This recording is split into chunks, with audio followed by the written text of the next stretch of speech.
No futebol, existem histórias de jogadores que se confundem com a história de um clube. E sobre Mbappé jogar no Real Madrid, a gente já sabia que isso iria acontecer. Só não sabia quando, mas nessa temporada finalmente aconteceu. O tão sonhado desejo de um jovem francês que por consequência virou o grande sonho do Florentino Pérez se tornou realidade. Só que a torcida não está vivendo esse conto de fadas e está encarando uma realidade bem diferente. Mas será que essa temporada tão limitada do Real Madrid é culpa do Mbappé?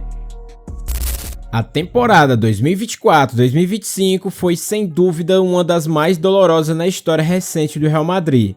Mesmo com a conquista da Supercopa da UEFA contra a Atalanta, ninguém em Madrid sonhava apenas com o título de começo de temporada, ainda mais depois da chegada de Mbappé. Com ele se formou, de acordo com os jornais espanhóis, o Quarteto Fantástico, mas a realidade foi bem menos glamourosa. Esse time simplesmente não conseguiu vencer o Barcelona de Lamine Yamal de apenas 17 anos. E não foi só uma vez.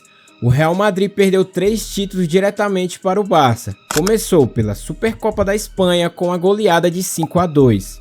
Depois veio a eliminação na Copa do Rei, perdendo por 3-2. E agora, na La Liga, com 2 rodadas de antecedência, o Barcelona já se consagrou campeão. Nos 4 confrontos diretos entre os dois times na temporada, o Real perdeu todos, um feito raríssimo, que só havia acontecido uma vez na história, lá na década de 80. Na Champions League, a frustração aumentou. O Real caiu nas quartas de finais para o Arsenal, perdendo o jogo de ida por 3-0 e o jogo de volta por 2-1.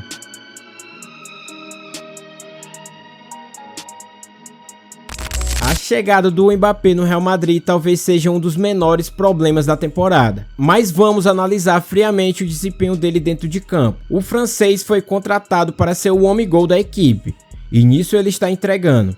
Ele é o artilheiro do time com 39 gols no geral e também é o artilheiro da La Liga com 29 gols. E o segundo colocado é o Lewandowski com 25. Mas quando vamos olhar para as assistências, vemos uma deficiência clara. Mbappé tem apenas 4 em toda a temporada, somando todas as competições. E isso chama a atenção, porque jogando ao lado de Vinícius Júnior e Rodrigo, num ataque veloz e vertical como o do Real Madrid, era de se esperar que ele também contribuísse criando jogadas. Mas o que se vê em campo é que, na mesma medida que Mbappé faz muitos gols, ele perde várias chances claras e deixa de servir os seus companheiros em boas condições de finalização. Vamos comparar com outros atacantes recentes do clube. Cristiano Ronaldo, nas suas 3 últimas temporadas pelo Real, teve 15, 11 e 8 assistências, respectivamente, mas na pior delas ainda foi o dobro do que Mbappé entregou nessa temporada. E se o robozão parece um parâmetro exagerado,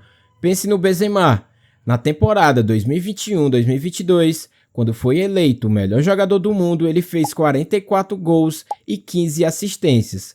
Ou seja, Mbappé entrega muitos gols, mas ele prejudica o jogo coletivo. E quando ele está em campo, a qualidade de nomes como Vinícius Júnior, Rodrigo e Bellingham parece ser ofuscada.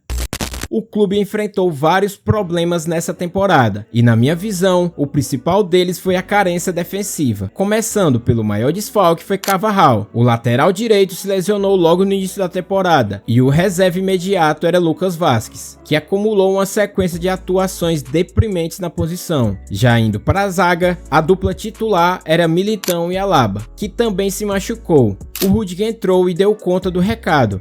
Não foi um problema, mas sem mais um zagueiro de confiança no elenco, o clube teve que recorrer ao jovem Raul Asensio, do time B. E nos momentos em que o próprio Rudiger ficou fora por pequenas lesões, Tchouaméni precisou jogar improvisado como zagueiro. Na lateral esquerda, a situação também foi preocupante. O Mendy se lesionou e o substituto, Fran Garcia, deixou claro que está abaixo do nível que o Real Madrid exige. Agora indo para o meio-campo, talvez o maior problema da temporada. A aposentadoria de Toni Kroos foi um golpe duríssimo. Ele foi o motor do time por mais de uma década e sua saída deixou um buraco enorme. Sem ele, o time perdeu a criatividade e o controle de jogo, e isso impactou diretamente os jogadores como Vinícius Júnior e Mbappé, que dependem de bolas em profundidade para render o máximo. E para piorar, como Lucas Vázquez não conseguiu entregar na lateral direita, o técnico Carlo Ancelotti começou a usar Valverde improvisado na função.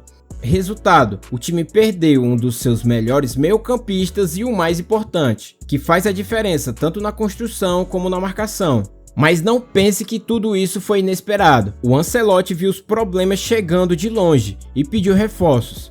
Ele sabia que o sistema defensivo estava fragilizado e que o elenco era curto e que não dava para encarar uma temporada inteira só com improvisos. Só que o presidente Florentino Pérez decidiu não gastar. Ele achava que com o que ele teria no elenco, o Real conseguiria brigar por tudo. Não quis investir, mesmo com que o técnico pedisse ajuda. E aí veio a grande ironia da temporada. O clube gastou milhões para trazer Mbappé. Criou-se toda uma expectativa de que o Real Madrid estaria pronto para dominar a Europa de novo. Só que faltou estrutura, faltou equilíbrio e montaram um ataque de cinema, mas esqueceram da base. A defesa caiu, o meio-campo ficou frágil e o Ancelotti teve que improvisar o time inteiro para sobreviver. No fim das contas, o Real virou um time espetacular no papel, mas muito vulnerável na prática. No fim, ninguém pode dizer que o Mbappé foi um fracasso individual. Ele fez muitos gols, decidiu jogos e mostrou o talento que a gente já conhece.